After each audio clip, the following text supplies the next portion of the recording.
Hello, in this video, we're looking at Dhammapada Chapter 4, verse 13. That's verse 56 in the consecutive numbering. Appamato ayangandho yayam tagara chandanam yochasila vatam gandho vati devesu uttamo. Read again.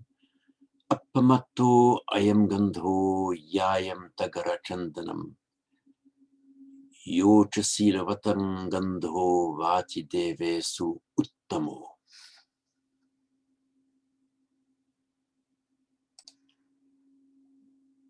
Now, beware of the possible confusion here. We know the word appamato, stem form appamata, appamata. We have pramada,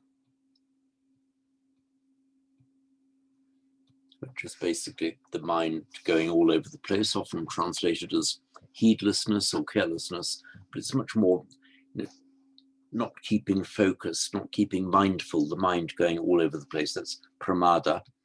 And the Pali for that is pamada. And one who is in that state in Sanskrit is known as pramatta. That's the past participle of pramada, pramatta. And in Pali, it is pamatta.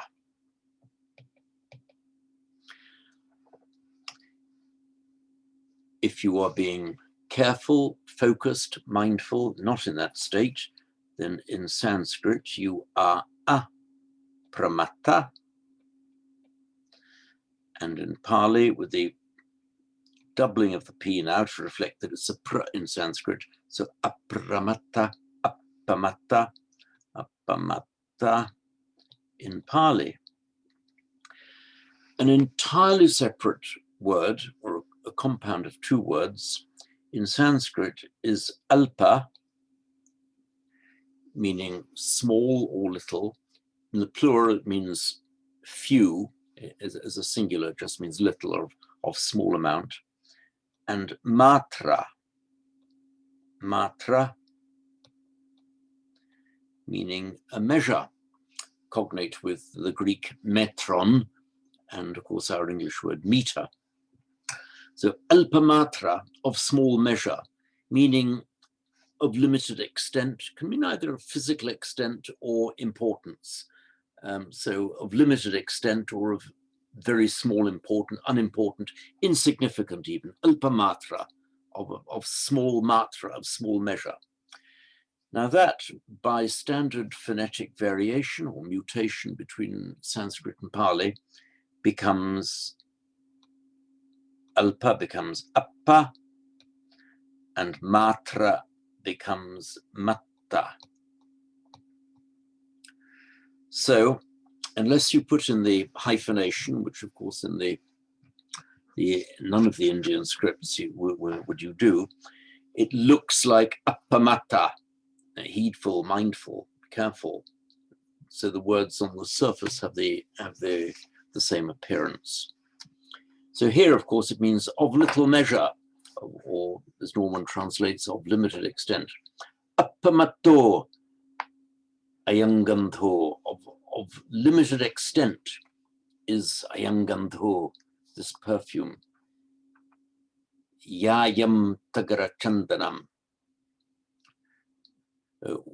literally, which is this, is just a pleonastic way of saying, just of limited extent is this perfume, this, that is perfume, that is the incense and or tagara, pinwheel flower, and sandalwood.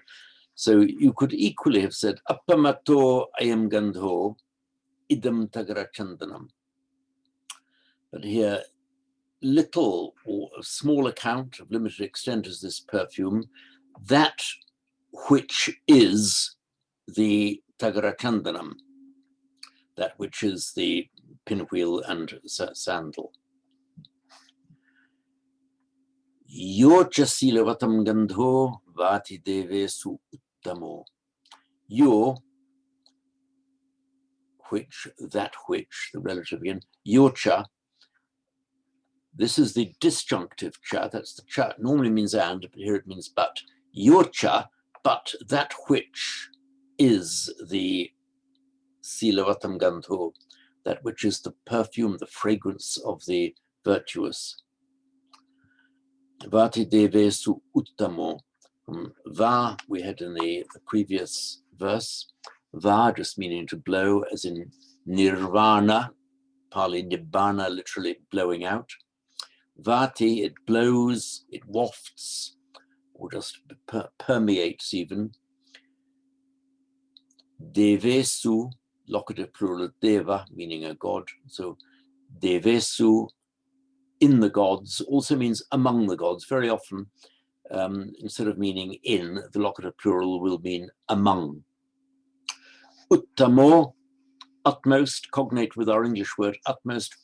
Uttara, uttama, English out, outer, utmost, or outermost, both of the same origin. So meaning it means supreme.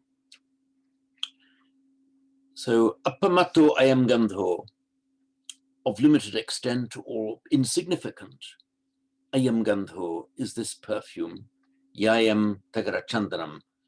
Yayam, here I've said that which is, sometimes it just means namely, tagara chandanam, namely the pinwheel flower and the sandalwood. Yocha silavatam gandho, but that which is the gandho, the perfume, silavatam, of the virtuous, vati devesu uttamo, blows supreme among the gods. Now, silavatam, this is a genitive plural. Oops.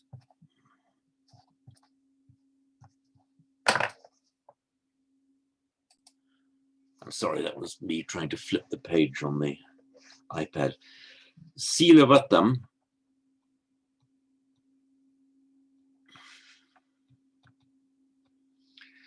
sila, sorry, I put the Sanskrit sugar. In Pali, sila, virtue, we have the panchasila, the 5 virtues, with the suffix vant, in the stem form vant. This is the consonantal declension, so the plural isn't anam, it's just Now that inflected stem in the genitive plural that drops the n, so sila vatam, meaning of the virtuous. So this suffix vant means possessed of or having, the same as English virtue, virtuous, Pali sila, silavant, and of the virtuous, genitive plural, silavatam. So I'll read this through to you again. Appamato ayangandho yayam tagara chantanam yocha silavatam gandho vati deve su uttamo. And once more. Appamato ayangandho yayan tagara chandanam yocha silavatam gandho vati deve su uttamo. That's it on this video.